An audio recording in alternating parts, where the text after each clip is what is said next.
Tonight, we begin with a convergence of verified intelligence and battlefield evidence that Western analysts had tracked, documented, and now publicly confirmed, a military crisis that has unfolded not over decades, but over months. Months that have exposed catastrophic Russian casualties, estimate now ranging from 350,000 to over 500,000. Months that have seen billions in advanced weapon systems destroyed by Ukrainian precision strikes. Months that have revealed growing fractures between Russian field commanders and Moscow's orders. What multiple intelligence agencies have documented this year crossed a threshold that the Kremlin had desperately tried to downplay. And as evidence mounts, Russia's military shows signs of serious, sustained strain. They have responded with mobilization, repression, and increasingly desperate measures.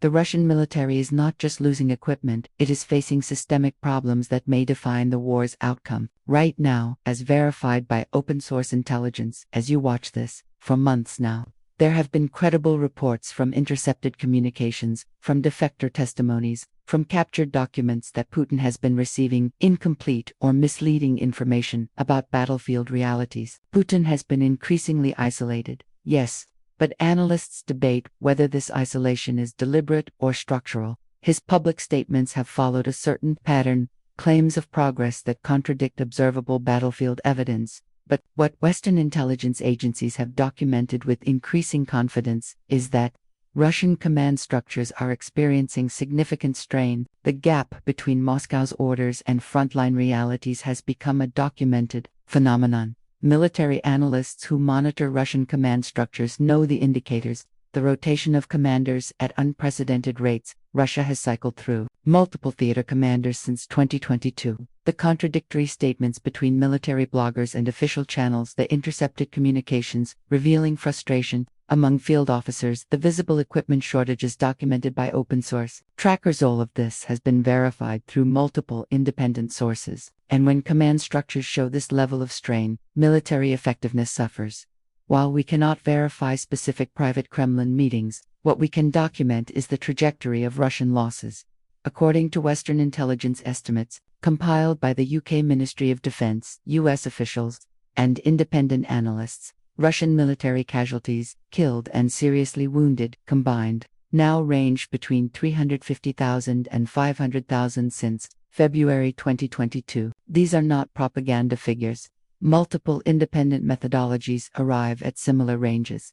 The Ukrainian military has also suffered significant losses, estimated between 100,000 and 200,000.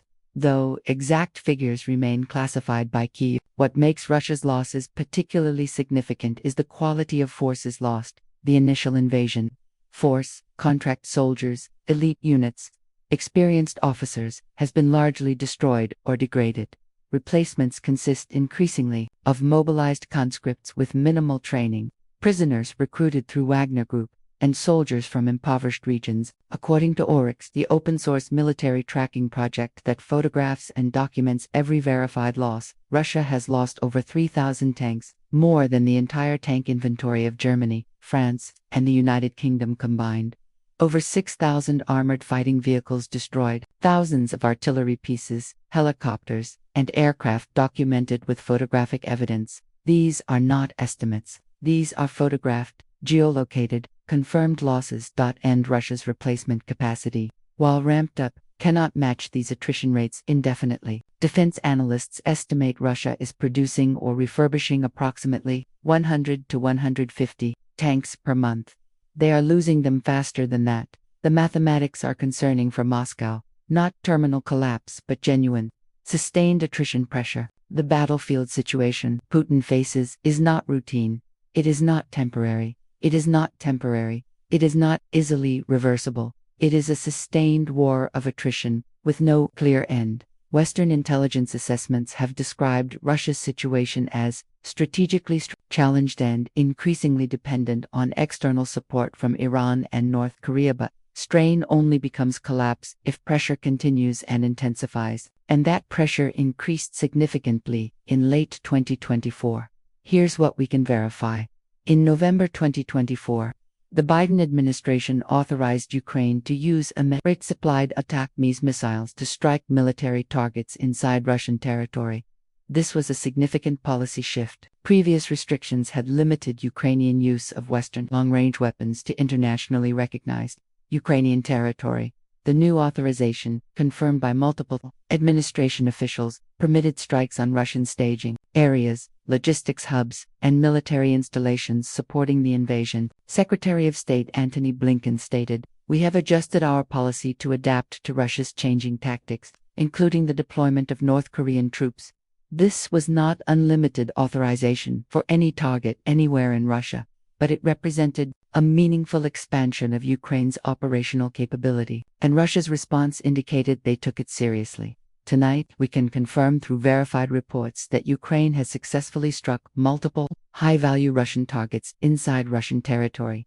Ukrainian forces have documented strikes on S-400 air defense systems, Russia's most advanced air defense platform. Multiple batteries have been hit, with photographic evidence of destroyed radar installations and launcher vehicles. Each S-400 battery represents an investment of hundreds of millions of dollars. Exact replacement timelines remain classified, but production capacity is limited. The strikes followed a pattern documented by military analysts. First, reconnaissance drones to identify positions and trigger air defense responses, revealing radar locations through their emissions. Second, electronic warfare and decoy drones to saturate defenses and create confusion. Third, precision munitions, targeting identified positions. This methodology has proven effective against Russian integrated air defense networks. But I want to be clear about what we know and don't know. We know Ukraine has hit S-400 systems. The evidence is photographic. We don't know the exact timeline or specific operational details that some sources claim. What we can verify is the result. Russian air defense networks in multiple sectors have been degraded simultaneously. Ukraine has struck command posts and headquarters documented by geolocated imagery, ammunition depots, with secondary explosions confirming Tim's fuel storage facilities, with satellite imagery showing destruction, logistics hubs supporting frontline operations. The campaign represents a shift from purely defensive operations to strategic disruption of Russian military infrastructure. And here's where the situation becomes strategically significant. Military analysts assess that Ukraine's deep strike campaign is designed to achieve specific objectives, not to defeat Russia in a single blow, but to impose cumulative costs that degrade Russian offensive capability. Reports from multiple sources, including the Institute for the Study of War, ISW, and the Royal United Services Institute, RUSIA, indicate that Russia faces genuine logistical challenges. Ammunition consumption rates during sustained offensives have exceeded what Russia can produce domestically. This is why Russia has turned to North Korea for artillery shells and to Iran for drones. When a major military power relies on North Korea for basic ammunition, it indicates production shortfalls, not strength. But I want to provide balance here. Russia has demonstrated resilience that surprised some analysts. Their defense industry, while strained, has ramped up production. Their military continues offensive operations, particularly around Bakhmut and in the Donetsk region. Their ability to mobilize manpower, while politically costly, has continued. The question analysts debate is sustainability. Can Russia maintain current operations for years? Possibly. Can Russia escalate to achieve breakthrough? Increasingly doubtful. Can Russia's economy sustain indefinite war footing?